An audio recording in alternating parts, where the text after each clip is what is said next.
Could you imagine having a president that was mentally stable? Yeah, I wish. Kamala D. Harris just put out her public statement. Los Angeles is my home, and like so many Americans, I am appalled at what we are witnessing on the streets of our city. Deploying the National Guard is dangerous escalation meant to provoke chaos. In addition to the recent ICE raids in Southern California and across our nation, it is part of the Trump administration's cruel, calculated agenda to spread panic and division.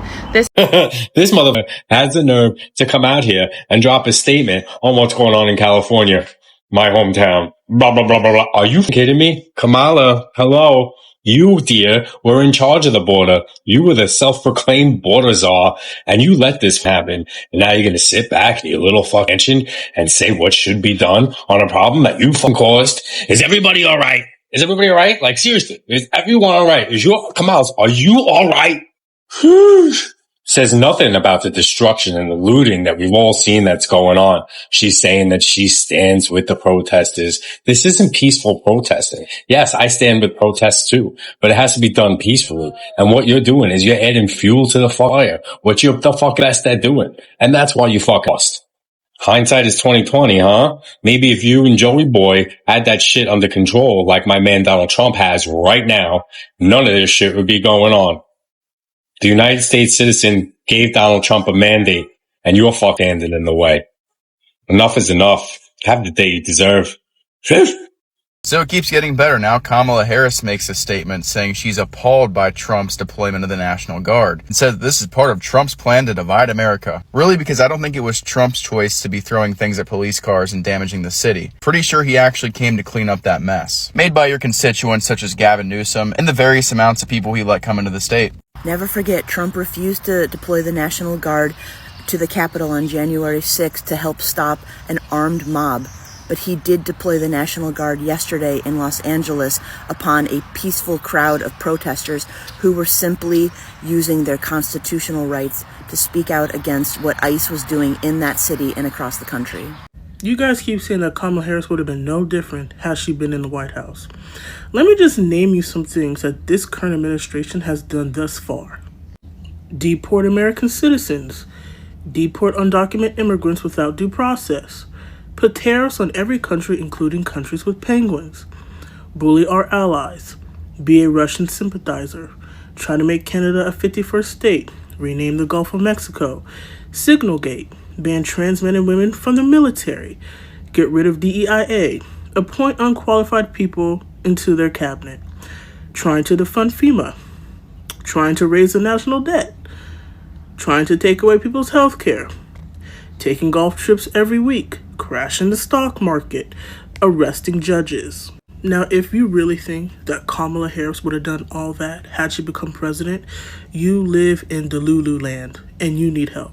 I will never, ever feel bad for voting for Kamala Harris. The choices that I made in November of 2024 will always stand. When I'm 50, 60, 70 years old and I look back at this period of time, I'm always going to feel proud that I stood on the right side of history. Some of y'all cannot say the same thing. Let's be honest. We are not just watching political debates anymore. We are watching two Americans trying to explain the same events through completely different realities. And when it comes to political figures like Kamala Harris and Donald Trump, those realities don't just disagree. They contradict each other on a fundamental level. In one camp, we have passionate supporters for Kamala Harris, proud of their vote, confident in their choice. They speak with absolute certainty. I'll never regret voting for her. I'll always feel proud I stood on the right side of history. That's not just support, that's moral conviction. It says we are not just politically correct, we are historically right. Now, on the other side, the reaction to Harris couldn't be more different. Critics are fiery, frustrated, and fully convinced she's the one dividing America, especially when it comes to a statement she reportedly made, saying she was appalled by Donald Trump's deployment of the National Guard. Her opponents call that hypocrisy. They argue Trump wasn't dividing America. He was trying to restore order after cities burned and chaos spread. And right there, in that one event, we see how two groups of Americans can watch the exact same political moment and come away feeling completely justified and completely opposed. This video is not about who's right or who's wrong. It's about how political alliances shapes what we see.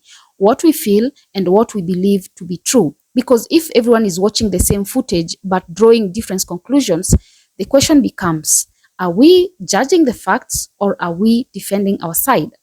So the United States just raggedy at this point. So we just raggedy, like as fuck. Like, have y'all seen the shit that's going on in Los Angeles right now?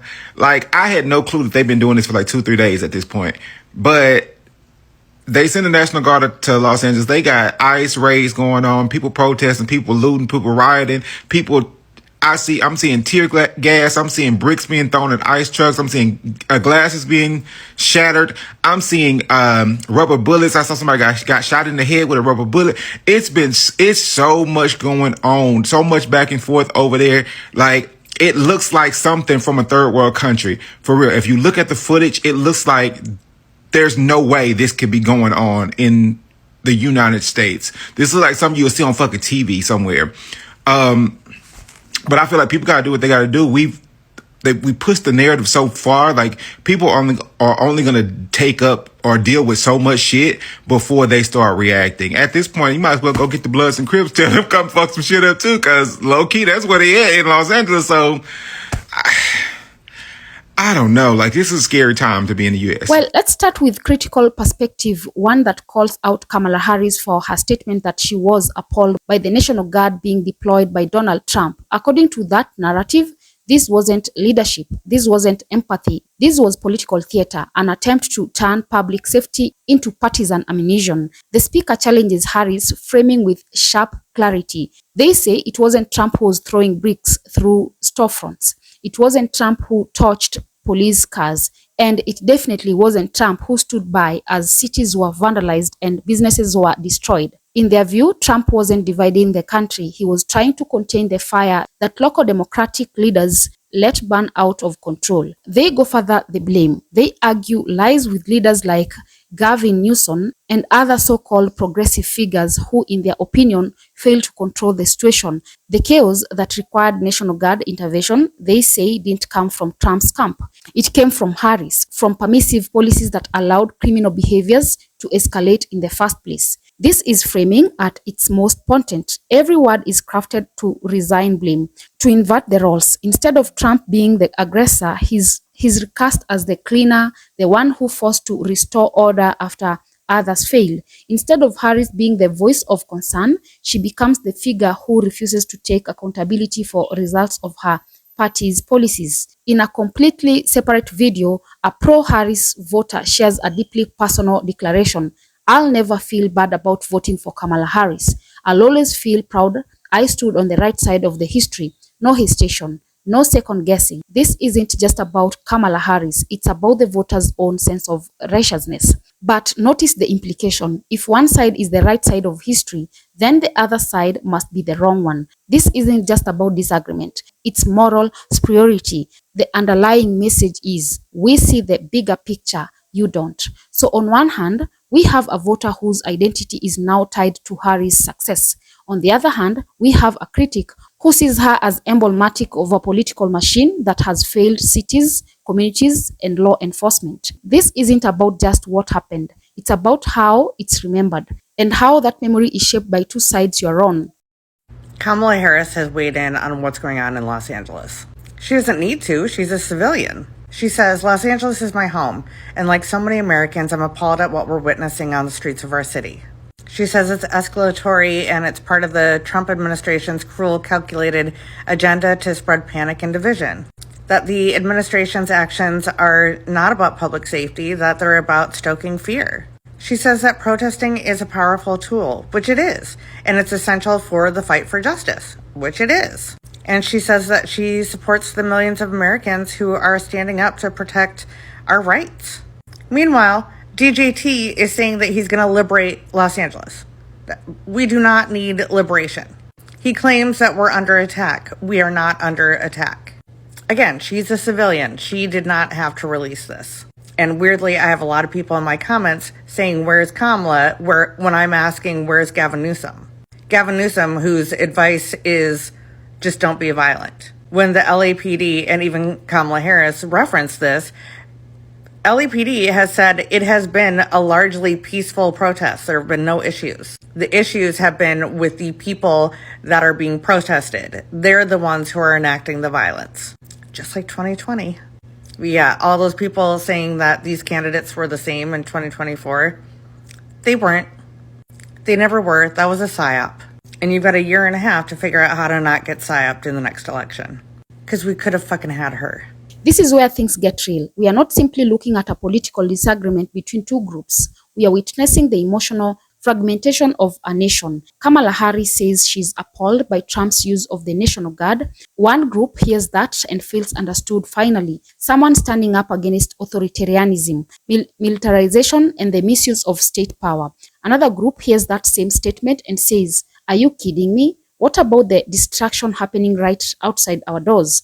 That's the terrifying part. The facts don't even matter as much anymore. What matters is who said it and what jersey they're wearing. Because the truth is, most people aren't analyzing statements. They are reacting through a filter of loyalty. And loyalty is powerful. It defines reality. We live in a time where political allegiance shape perception more than any policy ever could. And once you've picked a side, everything the other side does looks suspicious. Everything your side does just looks justified. Even when the facts are gray, the emotions are black and white. Let's go deeper. When Kamala Harris critics say she's blaming Trump for actions taken in response to chaos, they are not just defending Trump. They are defending a worldview that says, enough with the softness, enough with the excuses. It's time for action. To them, law and order isn't just a policy, it's a promise. A promise that leadership will protect businesses, homes, and officers doing their jobs. On the flip side, Harris supporters hear those same events and say, this isn't about law and order. This is about weaponizing military force to silence protest, to suppress outrage, to scare people into submission. In their eyes, Trump's actions were not about peace, they were about power.